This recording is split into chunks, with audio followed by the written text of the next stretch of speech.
Dzień dobry, cześć. Witam Was, moi mili widzowie, bardzo serdecznie, tym razem z Cedyni. Albowiem w ostatnim odcinku Zielonej Odry jakoś tak przeleciałem tylko przez to urokliwe miasteczko i po Waszych podpowiedziach w komentarzach oczywistym się stało, że musimy przynajmniej troszkę te Cedynie nadrobić.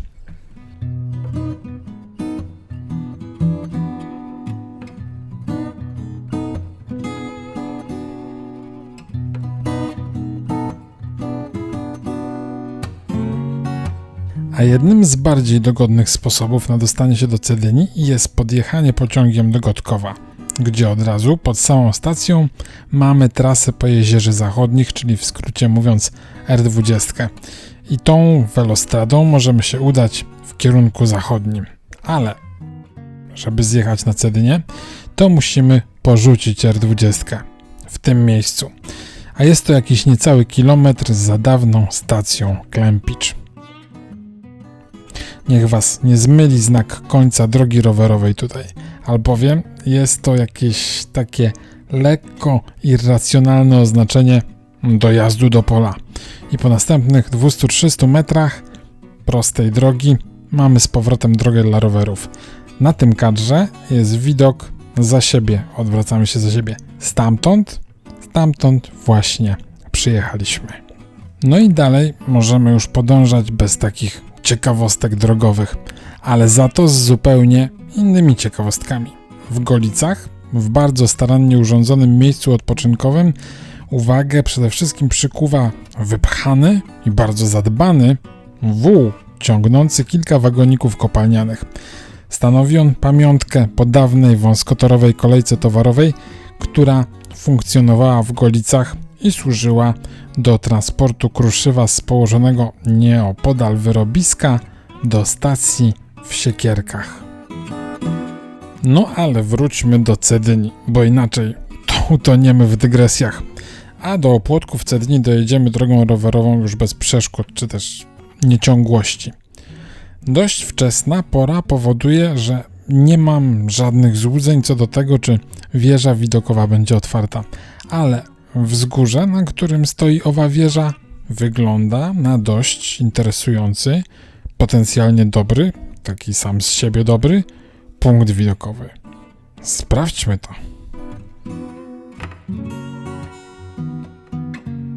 Widok z tarasu wieży naprawdę jest dość rozległy. Wieża według danych z Google Maps czynna jest od godziny 9, więc na pewno warte jest to odnotowania do sprawdzenia w trakcie jakiejś wycieczki, takiej bardziej poświęconej Cedyni okolicom, może jakaś rundka w połączeniu ze zwiedzaniem na przykład podnośni w Niederfinow. Coś takiego zaczyna chodzić mi po głowie, zapisane na przyszłość. Ale teraz już lećmy w stronę Zielonej Odry.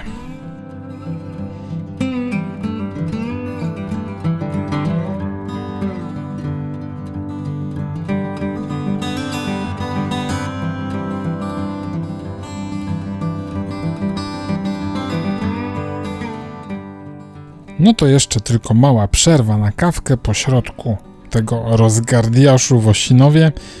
Tak, pod szyldem wielkiego żółtego M, ale kto nigdy na rowerze nie skorzystał z wielkiego żółtego M, niech pierwszy rzuci kamieniem. I już możemy zaczynać Zieloną Odrę w miejscu, gdzie w ostatniej relacji z Zielonej Odry skończyliśmy naszą eskapadę. Zaczynamy Zieloną Odrę, ale po przysłowiowych paru metrach musimy zrobić znowu przystanek. Niepozorny zjazd z wojewódzkiej 126 skrywa niemałą ciekawostkę geograficzną. Otóż w miejscu tym po 100 metrach docieramy nad brzeg Odry oczywiście i tenże brzeg tutaj jest najdalej wysuniętym na zachód punktem w Polsce.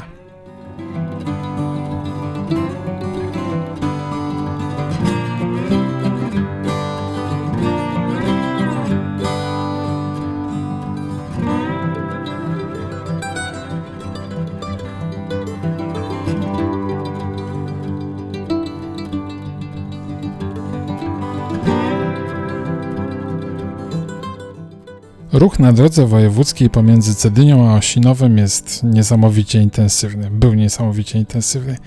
Jak na przeciętną oczywiście percepcję turysty rowerzysty. I droga rowerowa, która częściowo tam biegnie, jest naprawdę niezbędnym elementem infrastruktury. Częściowo, bo od góry Czcibora trzeba troszkę pokombinować. Jak? Jeżeli nie oglądaliście poprzedniego odcinka, zapraszam, namawiam do obejrzenia. Za Osinowem, w stronę Siekierek, ruch spada o jakieś 90%. I tak weekendowo rzecz biorąc, to większość tego stopniałego ruchu to w sobotę rano to samochody zmierzające w stronę Osinowa, czyli w tę drugą stronę, nie w tę stronę, w którą my zmierzamy. Także te dwa odcinki dróg wojewódzkich, przynajmniej w weekend, różnią się drastycznie. Jeżeli macie jakieś porównanie tutaj, jeśli chodzi o dni robocze, to oczywiście dajcie znać, bardzo proszę, w komentarzach.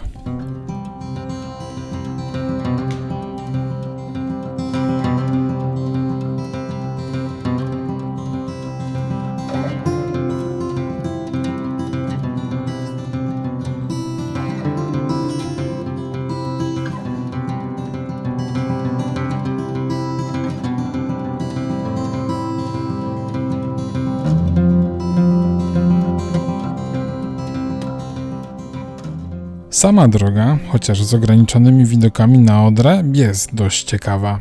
Jedzie się dość lekko, nie ma tutaj zbyt dużo podjazdów, trochę różnic wysokości jest, gdyż pomimo tego, że w teorii jedziemy brzegiem rzeki, to w praktyce tak naprawdę wcinamy się jakby w wysoką skarpę odrzańską, więc zdarzają się tutaj i serpentyny, i też niewielkie podjazdy.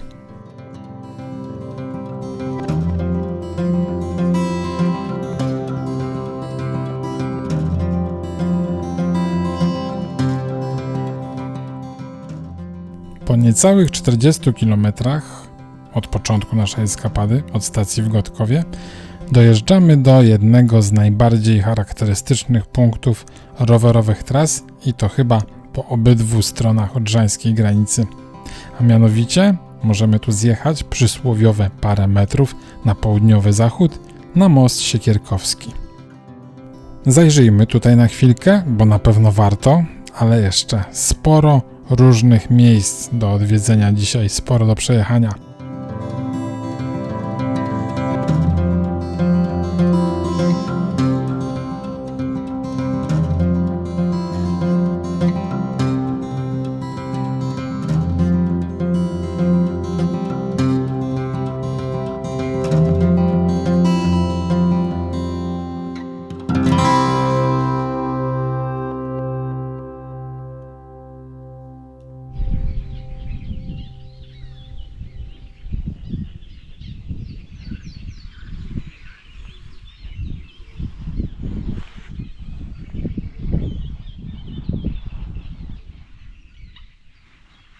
Ale jeżeli macie ochotę na pozostanie na moście na dłuższą chwilkę, to zapraszam, zachęcam do obejrzenia relacji ze szlaku Odra-Nysa na tym odcinku oraz również też zachęcam do obejrzenia oczywiście całej relacji z całej Odry-Nysy, jeżeli tego jeszcze nie zrobiliście. I zaraz za chwileczkę jedźmy już dalej, bo to jeszcze nie jest połowa dzisiejszego dystansu, a robi się coraz cieplej.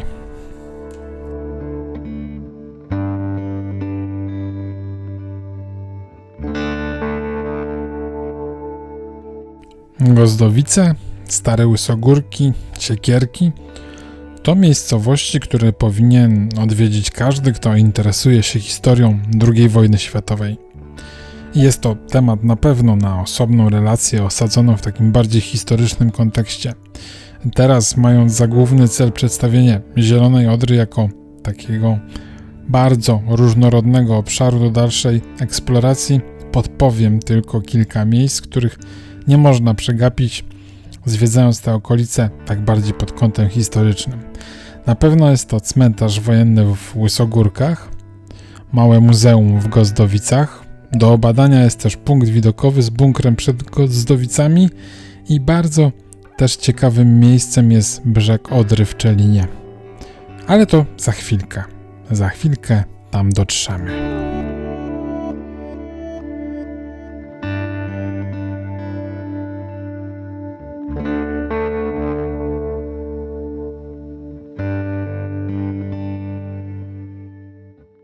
Na razie na chwilkę zatrzymajmy się w Gozdowicach, gdyż oprócz historycznego tła to bardzo istotne miejsce, które warto brać pod uwagę przy planowaniu wycieczek. Albowiem tutaj możemy dostać się na drugi brzeg Odry, korzystając z bardzo malowniczej przeprawy promowej. Na drugim brzegu już tylko przysłowiowe parę metrów dzieli nas od szlaku Odra-Nysa oraz innych tras. A dodatkowo do Gozdowic możemy, oprócz Zielonej Odry, możemy dojechać też ze stacji w Mieszkowicach. No taką jeszcze chyba nie do końca do Gozdowic dociągniętą drogą rowerową, ale tak samo jak na pozostałej części DW126, taki tutaj ruch jest relatywnie niewielki. A samym promem warto też przepłynąć, gdyż taki bocznokołowiec, chyba tak ten środek lokomocji się nazywa, to nie lada gratka oraz chyba trochę już rzadkość. I całkiem robi wrażenie na całkiem sporej rozmiarowo Odrze w dolnym odcinku tej malowniczej rzeki. A dla większej zachęty proszę oto kilka kojących widoczków pochodzących z całkiem innej wycieczki. A w międzyczasie możecie nacisnąć przycisk subskrybuj, bo widzę, że sporo z Was bywa na kanale regularnie, a nie subskrybuje. A nie wiem dlaczego.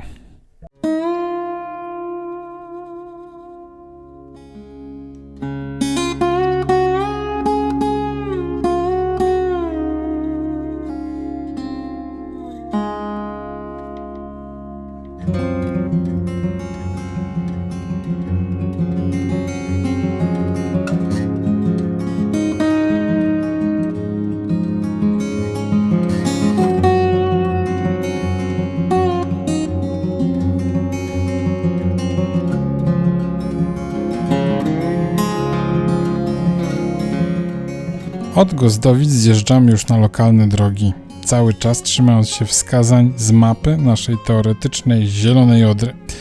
Wjeżdżamy tutaj na już gorsze nawierzchnie, a i podjazdy i zjazdy tutaj będą nieco bardziej podstępne, nieco bardziej raptowne.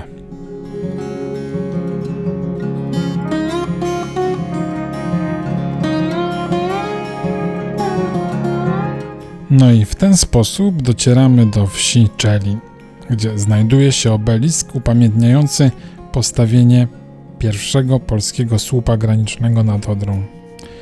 Do samego pomnika można dotrzeć pieszo od góry, od strony centrum wsi, natomiast rowerem warto podjechać kawałek, dokładnie to możecie sobie obadać na śladzie GPS, a link oczywiście możecie znaleźć w opisie do filmu. Warto podjechać rowerem kawałek nad brzeg Odry. Tutaj, z tego co rozumiem, znajduje się dokładne miejsce, gdzie ów pierwszy słup się znalazł. A oprócz tego mamy całkiem niezły widoczek na samą Odrę.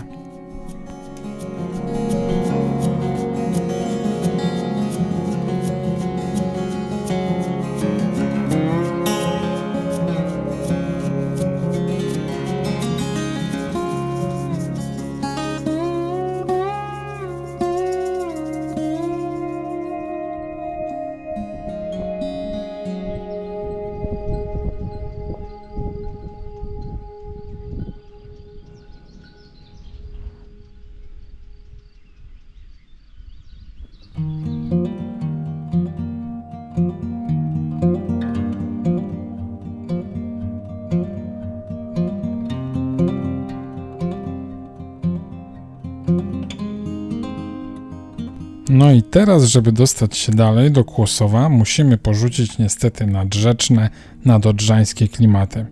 Tutaj Zielona Odra odbija nieco w głąb lądu, a i z mapy wynika, że niestety nie da rady się tutaj jakoś przedostać nadrzecznymi łąkami, nadodrzańskimi łęgami. A porzucenie rzeki to nie jedyna nowość, jaka na nas czeka. Drugą nowinką jest, jeżeli chodzi o dzisiejszy odcinek Zielonej Odry, fakt, że zjeżdżamy po raz pierwszy, no i na szczęście jedyny chyba, z asfaltu. No nie jest to shooterek premium, ale też nie ma co specjalnie narzekać. Piaskownica po drodze jest jedna w jednym miejscu, a ogólnie jest dość twardo. Momentami dołkowato, garbato, ale ogólnie całkiem dobrze.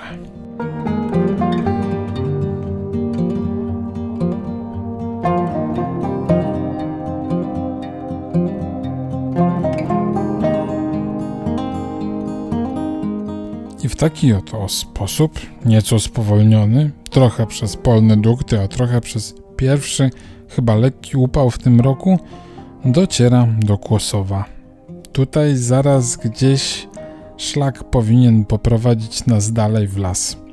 Trochę mam ochotę jakoś tak urozmaicić sobie tę Zieloną Odrę i objechać trochę lasy, gdzieś tak od strony linii kolejowej, ale przyznam się szczerze, że nie przygotowałem się do tego zbyt dobrze.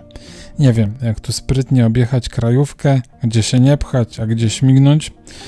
Tak więc pod Kłosowem trochę kombinuję, bo tak totalnie po śladzie Zielonej Odry to wychodzi na to, że w jakieś piachowisko się wjeżdża, ale na prędce sklecony objazd też jakoś szczególnie nie ratuje sprawy, więc i tak trzeba się przepchać do twardego. I tak. No i od tego miejsca z jakże wymownym drogowskazem do przebycia jest 7 km takiej długiej, prostej przez las. No trochę tak bym powiedział, że nie grzeszy to szczególnym urozmaiceniem.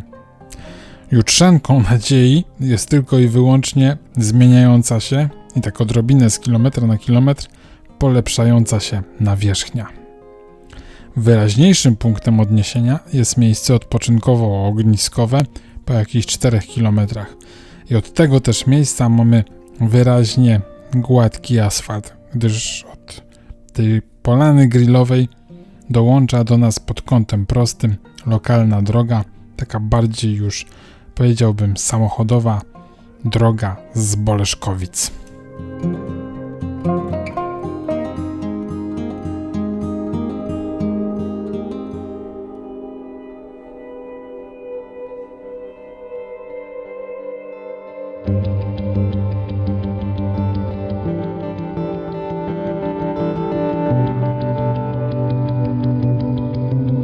I pierwszą wsią po tym długim odcinku w leśnych ostępach jest Namyślin.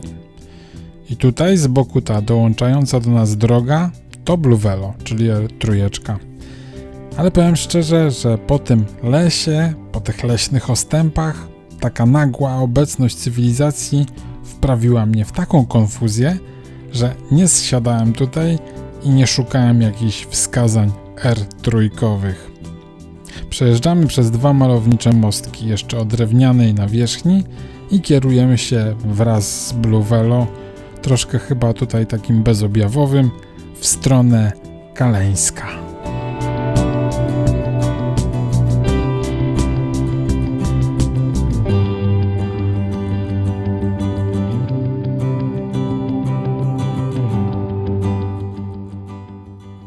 I tu w Kaleńsku już nie daje się zaskoczyć.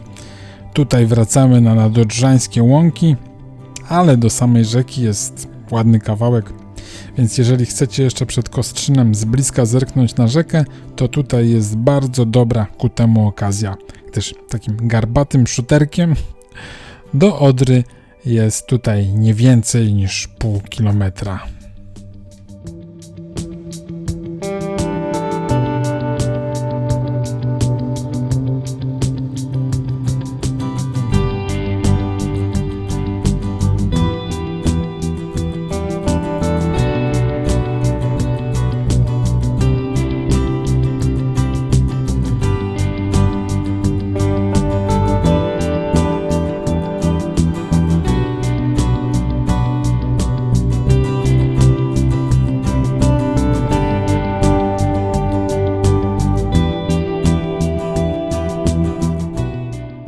No i ten ostatni odcinek przed Kostrzynem, no mam tutaj takie mieszane uczucia, no bo z jednej strony nie porywa, z drugiej strony jest gładko i jak nie ma ruchu jeszcze z wiatrem w żaglach, no to leci się naprawdę bardzo przyjemnie.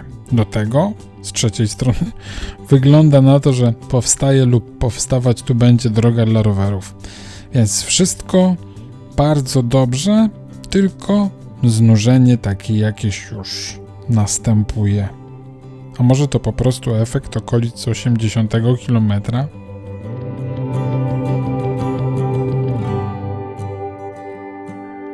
No i w samym Kostrzynie, no właściwie na Opłotkach, mamy już drogę rowerową, czyli taki polbruczek miejski. Ale żeby nie było tak łatwo, to ten ciąg jeszcze przed centrum urywa się. Właściwie to porzuca najkrótszą nadrożańską prostą, tak jak leci Zielona Odra, i odbija takim zawijasem gdzieś na północ i północny wschód. No więc wiedziony jakąś dziwną ciekawością na tych ostatnich kilometrach, no muszę lecieć sprawdzić, co to jest za obwodnica. I tak trochę wygląda to najpierw na objazd wszystkiego, czyli niczego. Właściwie to domyślam się, że to są tereny strefy ekonomicznej, czy też przemysłowej, czy innej inwestycyjnej. I po prostu strzelono sobie tutaj taką dotowaną drogę z drogą dla rowerów w pakiecie. A potem zaczyna się już miasto i jakieś takie już zupełnie nie zielono-odrzańskie klimaty. Wracam przy jakichś halach na ślad zasadniczy, ślad nadodrzański, zielono-odrzański i szczerze mówiąc po prostu dojeżdżam na dworzec i to z takim całkiem dobrym zapasem czasu.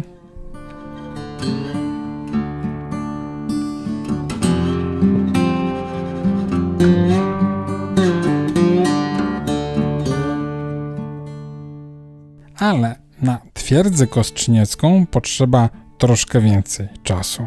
I te tereny oraz też jak się przebić dalej na południe Zieloną Odrą, żeby się nie wbijać na krajówkę, to postaramy się poeksplorować już w następnej relacji. A dzisiaj już bardzo dziękuję Wam za wspólnie spędzony czas razem i żegnam się, ale tymczasowo oczywiście, bo do następnego razu. Do zobaczenia, cześć!